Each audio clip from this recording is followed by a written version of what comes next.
하나님께서 주신 말씀 함께 읽도록 하겠습니다. 신약성경 에베소서 5장 15절부터 20절까지 말씀입니다. 에베소서 5장 15절부터 20절까지 말씀, 제가 한 절, 여러분들이 한 절 교독하도록 하겠습니다. 그런즉 너희가 어떻게 행할지를 자세히 주의하여 지혜 없는 자 같이 하지 말고 오직 지혜 있는 자 같이 하라. 그러므로 어리석은 자가 되지 말고 오직 주의 뜻이 무엇인가 이해하라.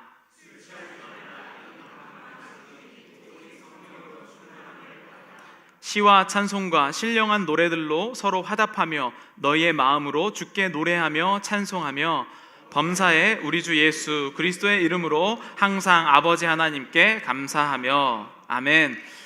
오늘 신약성경 에베소서 5장 15절부터 20절까지 말씀, 과정을 즐기는 지혜라는 제목을 가지고 함께 말씀을 나누실 때 많은 은혜 받으시기를 바랍니다. 우리 양옆에 있는 분들에게 함께 인사하겠습니다. 사랑하고 축복합니다.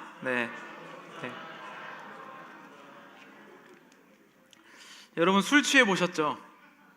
술 취해 보셨죠? 1부 때는 제가 약간 낚시를 했는데 아무도 안 걸리셨어요. 술 취하면 정신이 없죠. 대답하셔도 되는데 술 취하면 제정신이 아닙니다. 그렇죠. 오늘 본문이 왜 하필 가장 이 기독교인 중에 술 마시는 사람이 가장 많이 인용하는 술은 취하지만 않으면 된다, 그 본문이거든요. 도대체 이게 어떤 의미일지 우리가 함께 말씀을 나누도록 하겠습니다. 이 에베소서는 총 6장 중에 1장부터 3장은 하나님 말씀에 대한 선포고 약속이면 4장부터 6장은 이것을 구체적으로 어떻게 살아내는지에 대해서 이야기를 하고 있습니다. 그런데 1장부터 3장의 핵심은 뭐냐면 결국에는 우리가 하늘이 주시는 신령한 복을 받는 것이다. 이게 핵심이에요. 그래서 그 신령한 복을 받기 위해서 4장에서 6장에 이르는 어떻게 살아갈 것인지를 구체적으로 이야기를 하고 있습니다. 그래서 저희가 지난주에는 어둠과 빛을 얘기했죠.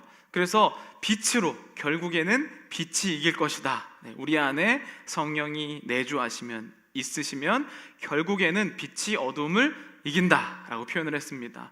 그 전에는 사랑에 대해서 또 이야기를 했고 정말로 분냄과 언어와 여러 가지 구체적인 부분에 대해서 얘기를 했어요. 그런데 오늘은 그 또 구체적인 상황 중에 지혜 있는 자에 대해서 얘기하는데 꼭 이 에베소서는 두 가지를 비교를 합니다. 지혜 있는 자가 있으면 반대로 누가 있다고 얘기하냐면 어리석은 자가 있다라고 표현을 합니다. 그래서 오늘 본문을 제가 우리가 어떻게 하면 이 말씀을 갖고 이 말씀의 닻을 내려서 계속 기억하면서 살아낼까라고 하다가 특징을 4가지로 한번 정리를 해봤습니다. 한번 우리 함께 보겠습니다. 지혜 있는 자가 되라는 게 신령한 복을 받기 위해서 특징인데, 그 중에서 첫 번째는 16절에 보면 지혜 있는 자는 세월을 아끼는 자다라고 표현을 합니다. 세월을 아끼는 자, 잘 기억하시고요. 두 번째는 주님의 뜻이 무엇인지를 이해하는 사람이 지혜로운 자라고 표현을 해요. 주님의 뜻을 이해하는 사람. 1부랑 2부랑 되게 많이 구별되는데 1부는 막 적느라고 바쁘셨는데 2부는 거의 아무도 안 적어요. 똑똑하시는 분들이 많아서 그런 것 같아요. 세 번째는 술 취하지 않고 성령의 충만함을 받는 사람. 그게 지혜 있는 사람의 특징. 그리고 마지막은 주께 노래하며 아버지 하나님께 감사하는 사람이다. 이렇게 표현합니다. 그래서 지혜 있는 자가 되려면, 신령한 복을 받으려면 지혜 있는 자가 되어야 되는데 그 지혜 있는 자는 이 4가지의 특징이 있다라는 것이 오늘 본문의 구조라고 볼 수 있어요. 근데 이 본문 4가지 지혜 있는 사람의 특징 중에 이 3번을 잘하면, 3번이 뭐냐면 술 취하지 않고 방탕하고 성령의 충만함을 받는 사람, 이것을 잘하면 나머지 4가지가 거의 자동적으로 이루어진다고 볼 수가 있습니다. 그래서 한번 18절 우리 함께 읽어보도록 하겠습니다. 시작. 술 취하지 말라. 이는 충만함을 받으라. 아멘. 간단해요. 술 취하지 않고 술 취하는 것은 방탕한 것이고, 그러면 성령의 충만함을 받겠다라고 그렇게 표현을 합니다. 근데 여러분 이제 방탕이라는 단어를 정말로 최근에는 많이 사용하지 않는 것 같아요. 약간 저도 친구 중에 약간 고지식한 애, 옛날 신문 이야기 많이 하는 친구들 들으면 누군가가 좀 이상하게 놀았을 때 또 되게 방탕하다, 뭐 요 정도 얘기만 듣지 방탕이라는 단어를 많이 사용하지 않는데, 그래서 제가 이 방탕이 도대체 뭘까 한번 찾아봤는데, 방탕은 이런 뜻입니다. 방탕은 이리저리 풀려 물처럼 마구 흘러다니는 상태, 물처럼. 그래서 아무데나 마구 다니며 자기가 지닌 시간과 자산 등을 헛되게 쓰는 행위다. 이게 방탕이래요. 그러니까 한마디로 방탕은 자기가 주체적으로 생각해서 뭔가 다니는 게 아니고 막 이리저리 휩쓸려서 다니는 상태를 방탕이라고 얘기해요. 그래서 뭐 돌아온 탕자, 그것도 이제 막 휩쓸려서 세상 사람들이 이야기하는 대로, 내가 듣는 대로 행동하고 세상이 유행하는 대로 또 따라가고, 이것을 사실은 방탕이라고 합니다. 그래서 여러분 술 마시면 기분이 좋죠?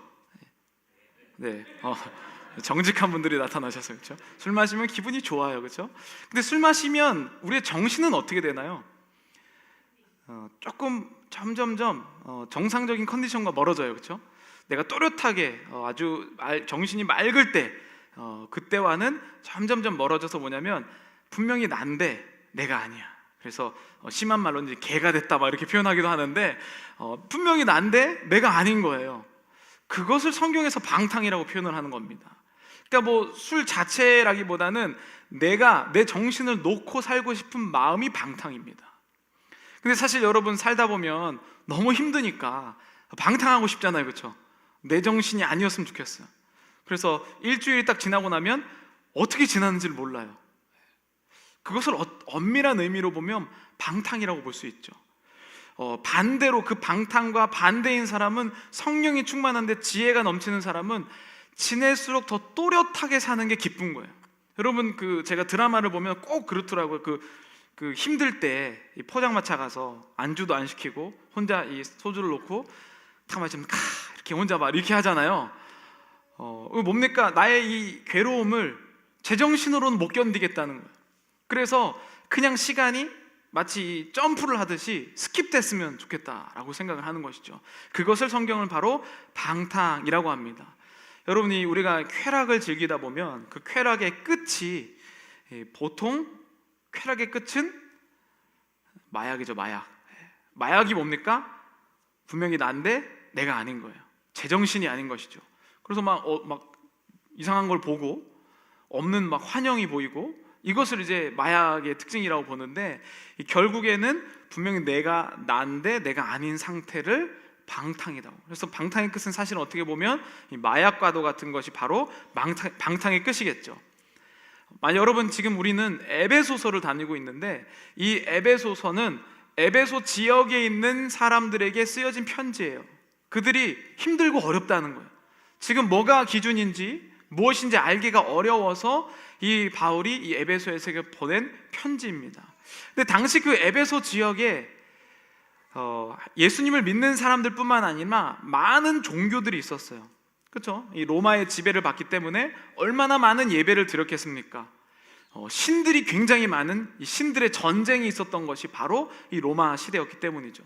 근데 그들이 생각했었던, 그들도 나름대로 이 월십, 예배를 드리고 있었잖아요. 모든 이 종교들이.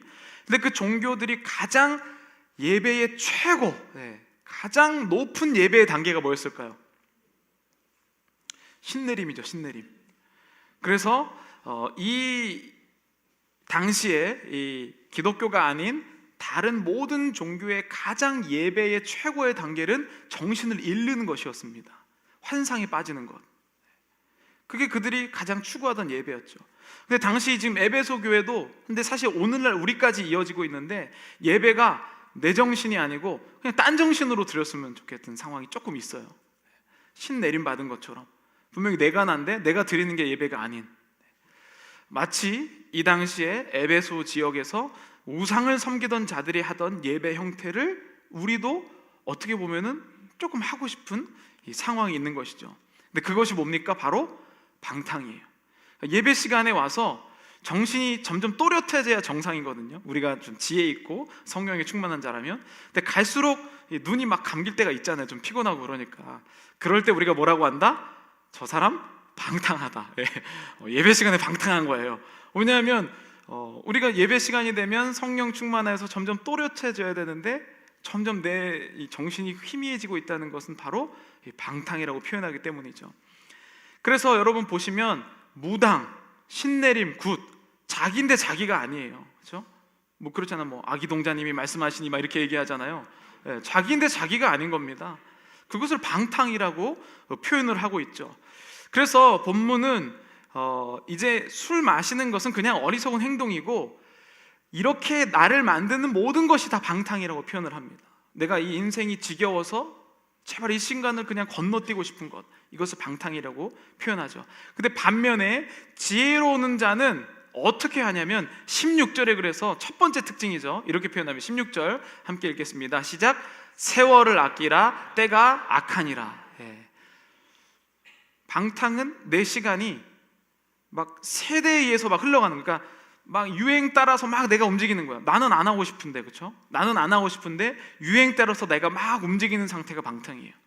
나는 안 하고 싶은데 옆에 있는 사람이 막 얘기를 하면 또 나도 모르게 그렇게 얘기를 하면서 다니고 있는 상태가 방탕이에요. 제가 이제 부모님 교육 세미나를 많이 다니면 가장 괴로워하는 게 뭔지 아세요? 분명히 되게 좋은 분들이 많아요. 이 교육적으로 되게 철학을 많이 가지신 분들이 많은데 공통적으로 그렇게 못 사는 이유를 뭐라고 얘기하시냐면 불안해서. 남들 다 저렇게 공부시키는데 내 자녀만 이렇게 안 시켰다가 내가 잘 못하면 어떡하는가. 이게 바로 오늘 성경 본문에 의하면 방탕이라고 볼 수 있죠. 왜냐하면 이제 여기에서 성령에 충만한 사람은 사람의 이야기보다 세상이 어떻게 흘러가는지보다 점점 또렷해지기 때문에 불안감이 점점 줄어들기 시작합니다. 그래서 시간이 아까워요. 여러분 일주일에 여러분 예배 몇 번 드리세요? 많이 못 드리는데 그 예배 시간이 너무 아까운 거예요. 이 시간이. 그래서 점점 예배를 드리면 드릴수록 우리가 점점 정신이 말짱해지기 시작합니다. 아, 내가 시간이 아깝구나. 제가 지난번에 말씀드렸는데 우리 인생이 저희 작은아버지가 거의 뭐 처음에 6개월 남았다고 했다가 일주일 남았다고 했다가 4일 만에 돌아가셨거든요. 그래서 이제 장례식에 갔는데 정말로 인생은 들숨과 날숨 사이에 있는 것이죠.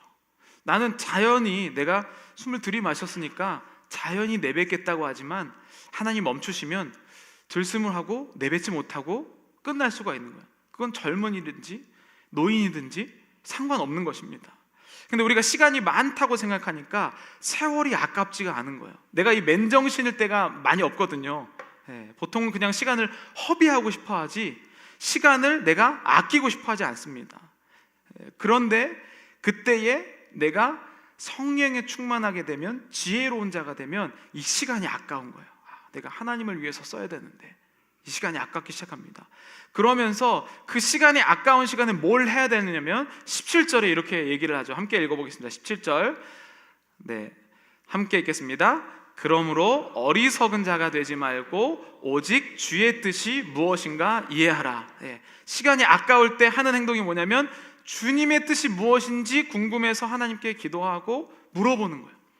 시간이 아깝기 때문에. 그 전에는 이제 방탕한 신앙생활을 할 때에는 시간이 아깝다고 못 느끼기 때문에 마치 내가 이 인생에서 영원처럼 살 것처럼 느끼기 때문에 하나님의 뜻을 구하지 않아요. 그래서 어떤 식이 되냐면 약간 패시브한 이 수동적인 삶을 살게 되는데 하나님이 인도하시겠지 이렇게 조금 적극적에서 멀어져요. 누군가가 막 움직이면 그런가 보다 하고 움직이고, 이런 식으로 하나님의 뜻에 대해서 궁금하지 않습니다. 그게 바로 어리석은 자라고 표현을 해요. 방탕한 자, 어리석은 자는 적극적으로 하나님의 뜻에 구하지 아니하고 누군가가 자꾸 나를 밀어갖고 이 자리에 가게 돼요. 그래서 우리가 예배에 참석하시는 것은 우리의 최선이 아니고 시작이죠. 그래서 이 예배 가운데 하나님의 뜻이 무엇인지 우리가 알고 또 집에 가서 그것은 목사님께서 우리에게 이 말씀을 주시고 이 본문이 이건데 여러분들이 다시 본문을 읽으시고 하나님이 또 나에게 어떤 일을 행하실지에 대해서 궁금한 것을 지혜로운 자라고 표현을 합니다. 사람들을 만나보면 굉장히 힘들고 어려워서 방탕하고 싶은 사람이 많아요. 그냥 이것을 견디고 그냥 시간이 빨리 지나서 해결된 상태로 쭉 가고 싶어 하죠. 그런데 하나님을 아는 자는 그 순간을 고난스러운데도 힘든데도 오히려 즐기는 사람들이 있어요. 세상이 기독교인을 무서워한다는 건 바로 이 차원이죠. 일제시대 때, 일제강점기 때에도 일본인들이 한국인을 무서워했던 것은 한국인이 돈이 많거나 무기가 많아서가 아니었어요. 때리고 고문하고 힘들어도 더 막 살아나는 그 사람을 보면서 일본인들이 두려워했거든요. 초대 이 한국교회나 그리고 초기 기독교도 마찬가지입니다. 기독교인들이 막 세상에서 막 뛰어난 사람들이 오고 정치인들이 와고 파워가 있어갖고 막 법을 막 움직이고 군대를 막 움직이고 이렇게 해서 세상 사람들이 두려워하지 않았습니다. 어떨 때 두려워했냐면 죽음의 앞에 겁을 내지 않을 때 두려워했어요. 자기는 살려고 이렇게 사는데 내 목숨이 아까워서 시간을 쓰는데 이 사람은 목숨이 아깝지 않은 것처럼 살 때 야 진짜 미쳤다, 이 기독교인들 미쳤다, 건드리면 안 된다. 이게 기독교인의 파워였다는 것이죠. 기독교인들이 그렇게 할 수 있었던 이유가 뭐냐면 방탕하지 않기 때문이에요. 성령에 충만하기 때문이고 지혜가 있기 때문에 하나님의 뜻이 뭔지 알고 싶은 마음으로 시간이 아까워서 굉장히 잘 살게 됩니다. 성경은요 생각보다 이거에 대해서 구체적으로 굉장히 강조를 해요. 골로새서 1장 9절 우리 함께 읽도록 하겠습니다. 골로새서 1장 9절 함께 읽겠습니다. 이로써 우리도 듣던 날부터 너희를 위하여 기도하기를 그치지 아니하고 구하노니 너희로 하여금 모든 신령한 지혜와 총명에 하나님의 뜻을 아는 것으로 채우게 하시고. 자, 멈춰보면 여기서 여러분 축복을 하는 거예요. 축복을 하는데 너희로 하여금 신령한 지혜와 총명에 하나님의 뜻을 아는 것으로 채우게 한다. 그러니까 우리가 할 수 있는 최대한 축복의 기도는 그 사람이 스스로 하나님의 뜻을 알게 해달라고 하는 게 가장 축복된 기도예요. 그것을 이야기합니다. 로마서 12장 2절에는 너희는 이 세대를 본받지 말고 오직 마음을 새롭게 함으로 변화를 받아 하나님의 선하시고 기뻐하시고 온전한 뜻이 무엇인지 분별하도록 하라. 하나님의 뜻이 뭔지 궁금하고 하나님의 뜻을 분별하는데 반대되는 단어가 나오죠. 이 세대를 본받지 말고, 오늘 설교의 반어로 하면 방탕한 거죠. 세대가 이끄는 대로 끌려가는 것이고 사람들이 말하는 대로 행동하는 것이 바로 이 세대를 본받지 않는 것. 그래서 성령의 충만함을 받아 세월을 아끼고 주님의 뜻을 알려고 이해하려고 하는 것을 바로 지혜 있는 자의 특징이다라고 표현을 합니다. 그래서 우리는 하나님의 뜻을 알려고 노력하는 그 과정들 순간순간이 너무 귀한 거예요. 제가 미국에 처음 학교를 다닐 때 텍사스에 있을 때 거기 다 나이 들어서 공부하신 분들이 주로 많이 왔거든요. 근데 제일 어려운 게 뭐였냐면 숙제가 뭔지를 몰라. 웃긴 게 뭐냐면 정말 열심히 설명하셨는데 우리 조나단이 선생님이 이제 내일 해야 될 것을 제가 이제 월십 앤 테크니컬 아트를 거길 다녔으니까 무슨 작곡 뭐도 있고 막 이렇게 해요.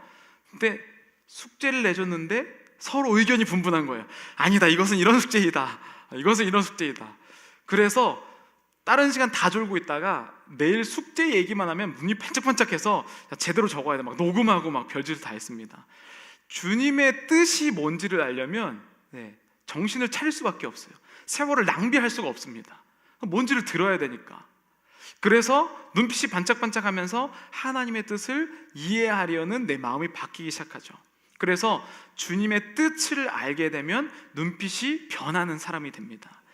제가 이제 군대를 한국에서 제대를 하면 한 4년 동안은 예비군을 하거든요. 동원 예비군이라고 부르는데 그 예비군을 할 때 제가 깜짝 놀란 게 있어요.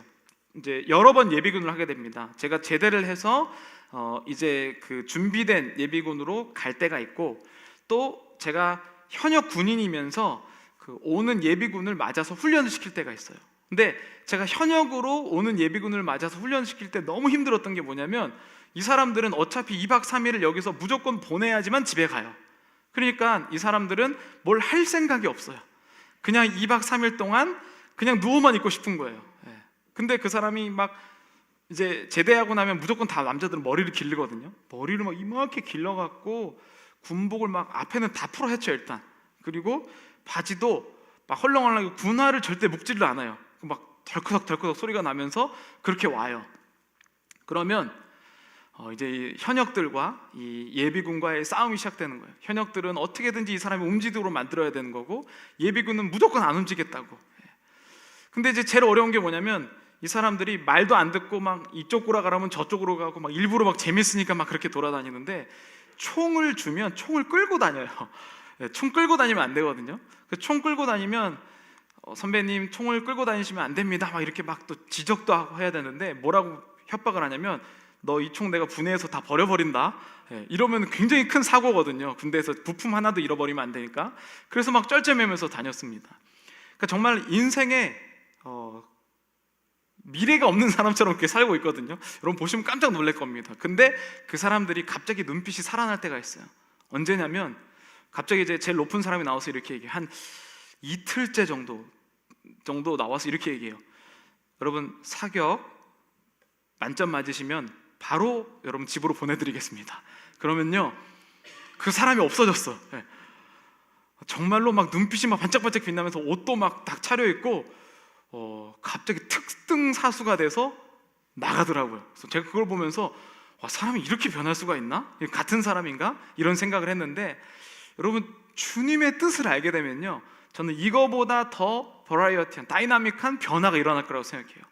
그동안 우리가, 여러분 주변을 보시면 주일날 예배 오시면 또 의무로 오시는 분들이 있어서 약간은 흐리멍텅한 눈빛을 보일 때가 있어요. 근데 그런 사람도요, 주님의 뜻을 알게 되면 특등 사수가 된다는 거예요. 그래서 우리는 누군가를 판단하고 정죄하면 절대 안 됩니다. 왜냐하면 그 사람은 단지 지금 주님의 뜻을 이해하지 못하고 있을 뿐이지, 지금 이 자리에서 예수를 그리스도다라고 고백하는 것 자체가 아무나 할 수 없는 것이기 때문입니다. 성경에서는 이렇게 표현해요. 갈라디아서 4장 6절 이렇게 표현합니다. 너희가 아들임으로 하나님이 그 아들의 영을 우리 마음 가운데 보내사 아빠, 아버지라 부르게 하셨느니라. 정말 거짓말처럼 이 사람이 약간은 진정성이 느껴지지 않는 사람이 있어요. 교회 다니는 사람들 중에 보면, 저는 하나님을 예수 그리스도가 내 인생의 주인이라고 믿습니다, 이렇게 믿는데 약간 못 믿어요. 근데 여러분 오늘 그 갈라디아서 4장 6절에 보면 그것은 자기가 하는 게 아니에요. 그 안에 계신 성령님께서 하시는 거기 때문에, 단지 그 사람이 우리의 마음을 1부터 100까지 보자면 1 정도로, 아, 성령님이 있구나 라는 정도만 알기 때문에 그렇게 얘기하는 것이지, 오늘 본문에 의하면 그 사람이 성령의 1이 있지만 성령의 충만함 100까지 갈 수 있도록 하나님의 뜻을 아는 것이 바로 우리가 예배드리는 이유라는 것이죠. 그래서 어떤 사람이 약간 정신 못 차리고 있을지라도 주님의 뜻을 분별하면 특등 사수가 된다. 그래서 그들을 축복할 수 있는 거예요. 네, 그렇죠? 그래서 성령이 내 인생의 주인이라고 고백하게 되고, 방탕하지 않으면 결국에는 우리의 마음 가운데 성령이 충만하시게 되고, 시간이 세월을 아끼게 되고, 주님의 뜻이 뭔지 구별하는 삶을 살게 된다는 것입니다. 예전에 여러분 무한도전이라는 프로그램 아시죠? 미국에 있는, 제가 볼 때 유학생들은 무한도전 보면서 일주일에 그 필요와 고난을 다 풀었던 것 같은데, 이 무한도전에서 옛날에 가요제를 했어요.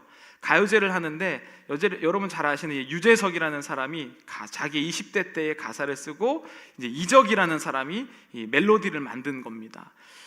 말하는 대로라는 노래예요. 한번 제가 가사를 함께 보기를 원합니다. 네. 이제 1절 그리고 말하는 대로 거기에 후렴이고, 2절입니다.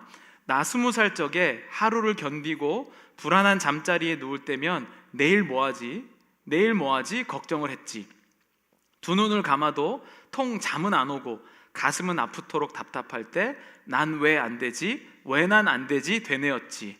말하는 대로 될 수 있다고 믿지 않았지. 믿을 수 없었지. 마음먹은 대로 생각한 대로 할 수 있단 것 거짓말 같았지. 고개를 저었지.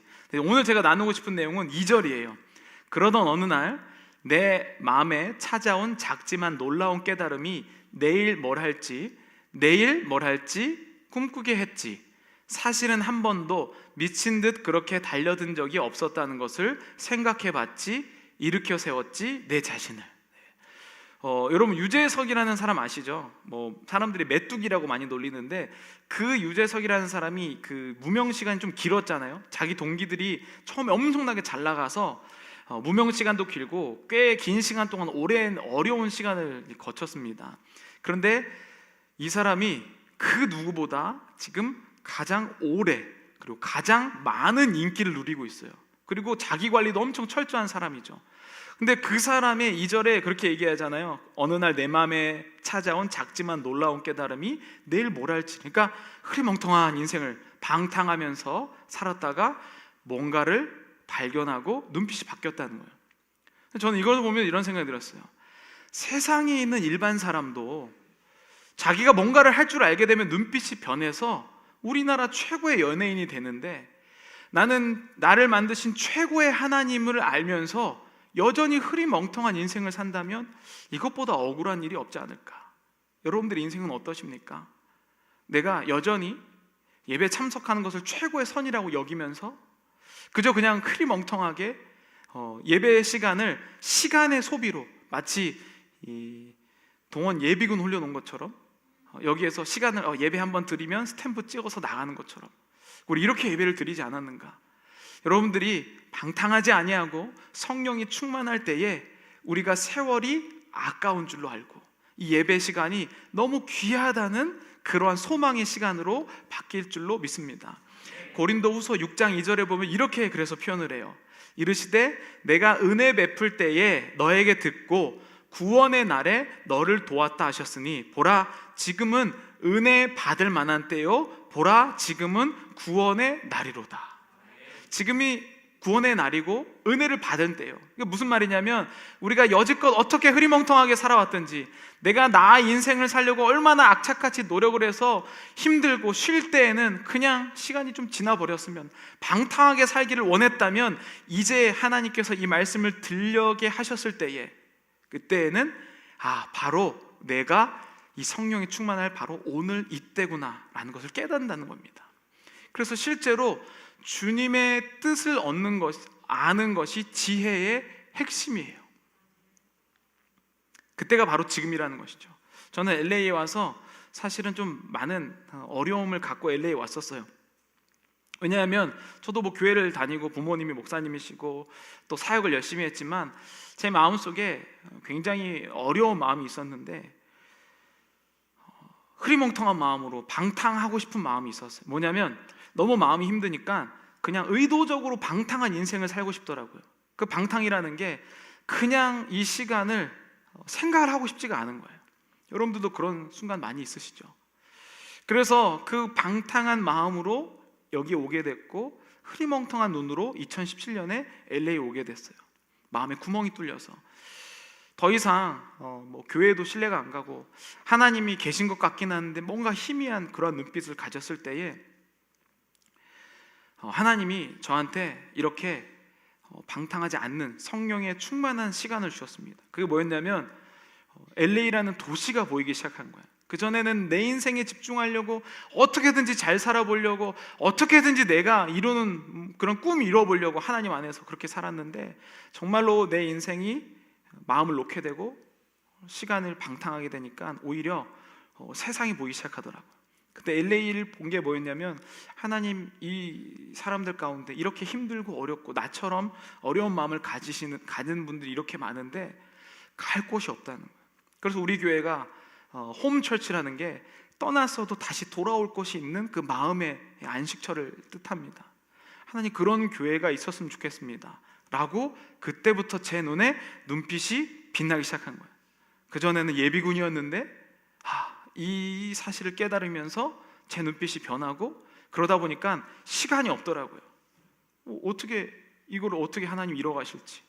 그러니까 만날 때마다 하나님의 뜻이 무엇인지, 하나님 도대체 교회라는 것은 주셨는데 그러면 교회가 내가 어떤 교회에서 어떻게 할 건지, 그 교회 가면 그 교회가 어떻게 도대체 사람을 만나게 할 건지, 이 부분이 막 궁금하니까 하나님께 여쭤볼 수밖에 없더라고요.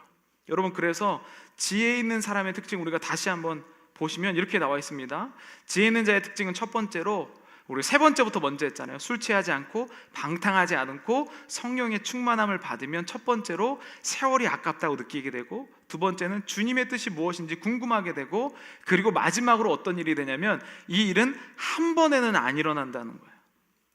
단 한 번. 그래서 매일매일 과정을 거치면서 지혜로운 사람으로 만들어져 가는데, 그때 이 과정이 기쁜 거예요. 그래서 주님께 막 노래가 나오는 거예요. 감사하고, 오히려 어려운 것에 하나님을 찾게 되는 것이 막 기쁨으로 변하는 인생을 살게 됩니다.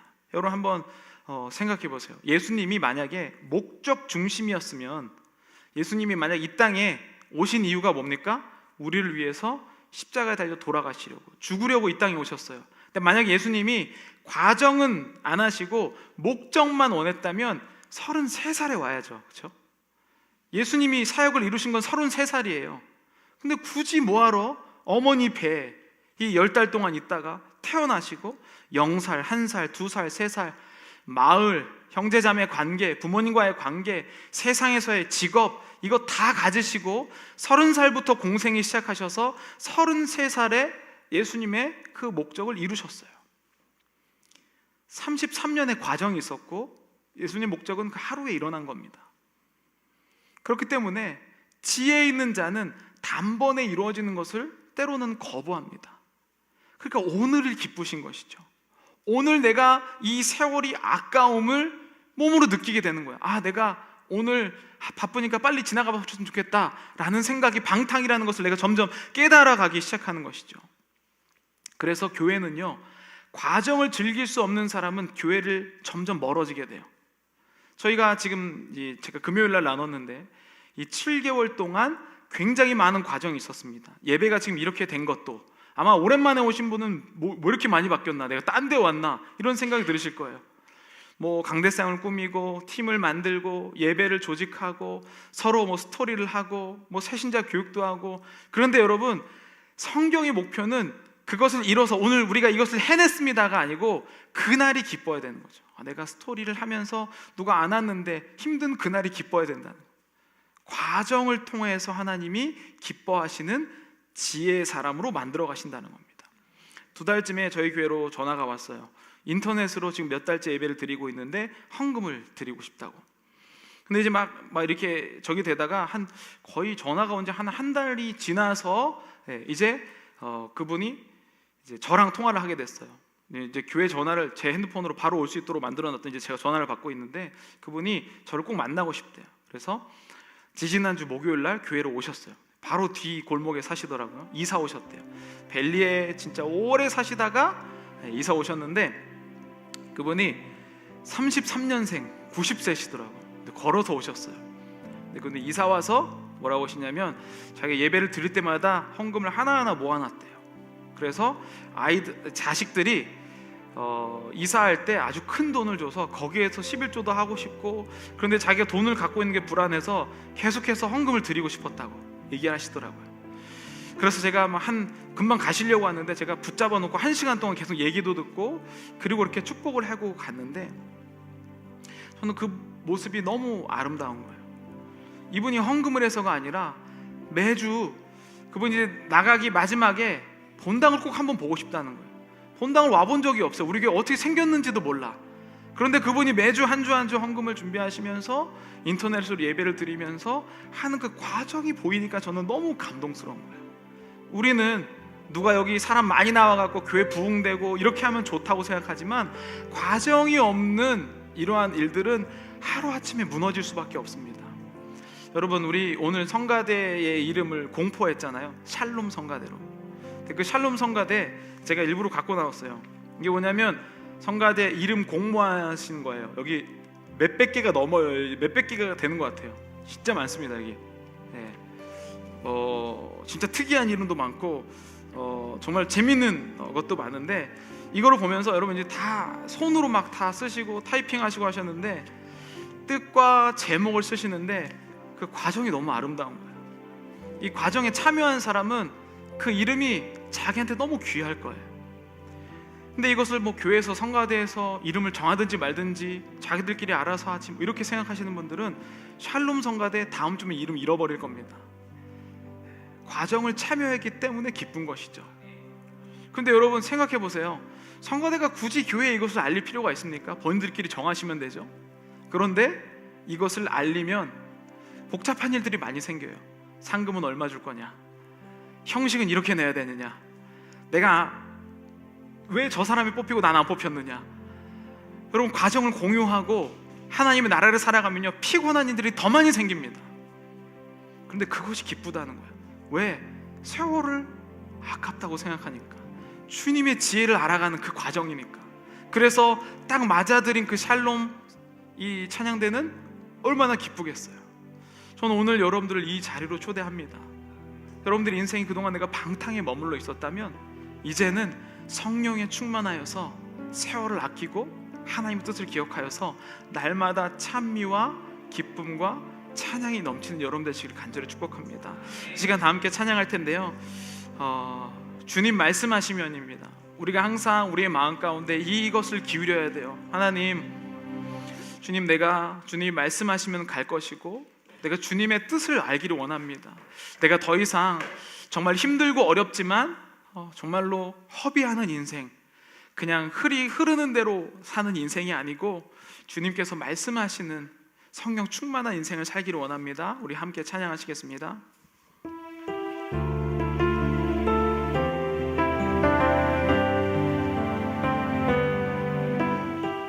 주님 말씀하시면 내가 나아가리다. 주님 말씀하시면 내가 주님 뜻이 아니면 내가 멈춰서리다. 주님 뜻이 아니면 내가 멈춰서리다. 나의 가고 서는 것 주님 뜻에 있으니, 나의 가고 서는 것 주님 뜻에 있으니, 오 주님 나를 이끄소서. 다시 한번 고백하겠습니다. 주님 말씀하시면 내가 나아가리라.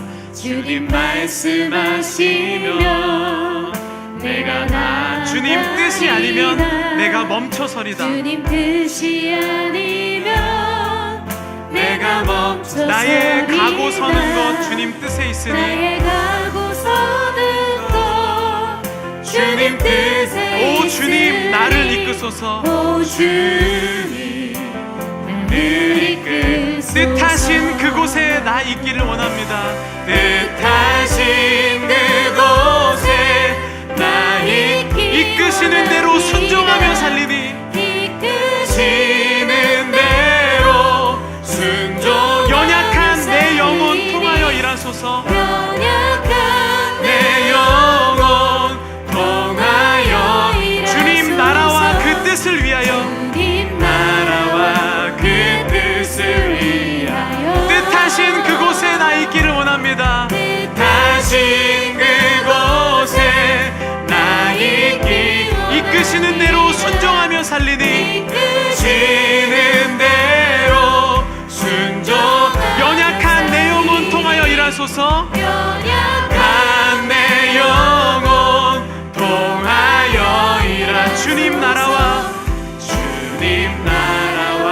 그 뜻을 위하여. 오 주님 나를 이끄소서. 오 주님 나를 이끄소서. 우리 이 시간에 다 함께 기도하기를 원합니다.